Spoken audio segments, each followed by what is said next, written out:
आज ही Doubtnut app download करें। Doubtnut पर अपने सभी गणित, रसायन विज्ञान, भौतिक विज्ञान और जीव विज्ञान के डाउट्स का करो सफाया। बस प्रश्न की फोटो खींचो, एक ही प्रश्न को क्रॉप करो और तुरंत वीडियो सोल्यूशन पाओ। अभी डाउनलोड करें। प्रश्न कह रहा है कि किसी माध्यम में ध्वनि द्वारा उत्पन्न विक्षोभ आपके कानों तक कैसे पहुंचता है। इसका मतलब ये है कि जो प्रश्न कह रहा है वो ये कह रहा है कि कोई भी ध्वनि होगी वो क्या होगी, विक्षोभ उत्पन्न करती है। जैसे हमने कोई भी बात बोली तो वो सामने वाले के कान तक कैसे पहुंच रही होगी, जबकि हम जानते हैं जो ध्वनि होती है वो विक्षोभ उत्पन्न करती है, तो दूसरे के कान तक वो कैसे पहुंचती है। ठीक है, तो मान लेते हैं कि ये क्या है, मान लीजिए ध्वनि है, ठीक है, और ये श्रोता है, ठीक है, श्रोता श्रोता ठीक है। तो अब हमें ध्वनि को श्रोता के कान तक पहुंचाना है, तो होगा क्या, जैसे ही हम कोई बात बोलेंगे तो ध्वनि क्या करेगी, ध्वनि स्रोत से उत्पन्न होगी। ठीक है, मान लीजिए मैंने कोई बात बोली या किसी स्रोत, यहाँ मान लेते हैं कि ध्वनि का स्रोत है, ठीक है, तो ध्वनि स्रोत से उत्पन्न हुई, क्या होगा फिर, जो वायु के माध्यम में पहुंचेगी, क्योंकि हम जानते हैं कि ध्वनि को चलने के लिए माध्यम की आवश्यकता होती है। ठीक है, तो ध्वनि क्या पहुंचेगी, वायु के माध्यम में पहुंचेगी, वायु के माध्यम में पहुंचेगी।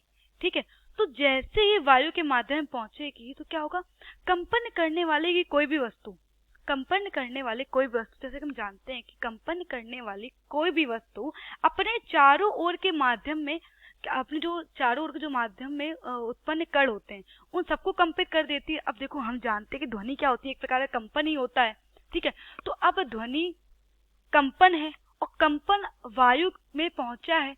ठीक है, तो वायु में उपस्थित जो भी कण होंगे, ठीक है, तो उसमें क्या होगा, उसमें भी कंपन उत्पन्न हो जाएगा। ठीक है, तो देखो जो ये कण है, ठीक है, तो जो ये कंपित कण है वो क्या करेंगे, स्वयं हमारे कानों तक नहीं पहुंचते हैं।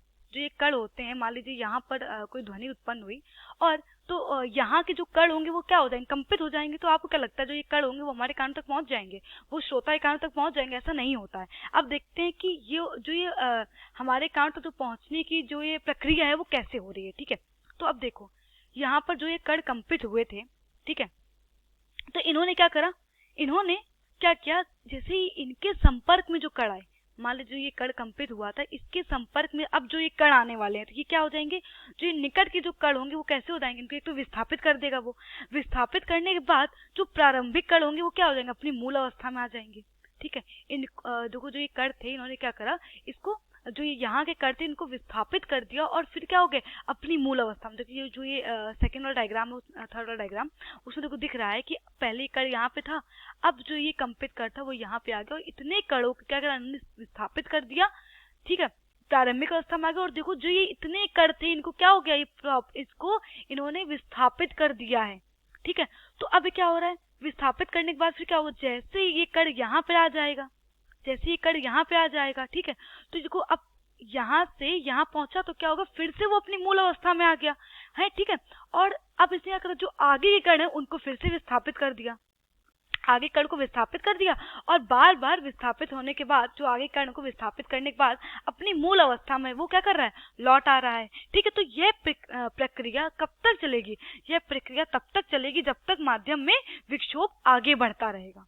ठीक है, जब तक जो ये विक्षोभ है वो आगे बढ़ता रहेगा और इस प्रकार जो हमारा जो ये माध्यम के जो कण होते हैं, जो ये कंपित कण होते हैं, वो क्या होते हैं, संचरित होकर हमारे कानों तक पहुंच जाते हैं। तो आप समझ गए होंगे कि कैसे हमें किसी की भी ध्वनि समझ में सुनाई देती है।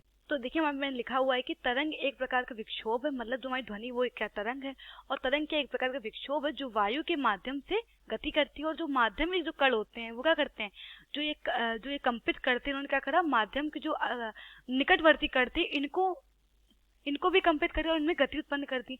लेकिन जो माध्यम में कण है वो हमारे कानों तक नहीं पहुंचेंगे। ठीक है, वो पहुंचे कौन, जो तो ये विक्षोभ करता क्या है, जो आगे के जो माध्यम के जो उपस्थित कण होते हैं उनको एक तो उनमें गति उत्पन्न कर देता है और उनको क्या करता है, विस्थापित कर देता है, और विस्थापित करके क्या कर देता है, वो आगे बढ़ता रहता है। ठीक है, विक्षोभ आगे बढ़ता रहता है और बार बार अपनी मूल अवस्था में आता रहता है और बार बार आगे कणों को क्या करता है, विस्थापित करते करते ये कहाँ तक पहुंच जाता है, हमारे कान तक पहुंच जाता है। इस प्रकार किसी माध्यम जो ध्वनि होती है, ध्वनि द्वारा उत्पन्न विक्षोभ होता है, वो हमारे कान तक पहुंच जाता है। ठीक है, तो यही हमारा उत्तर है।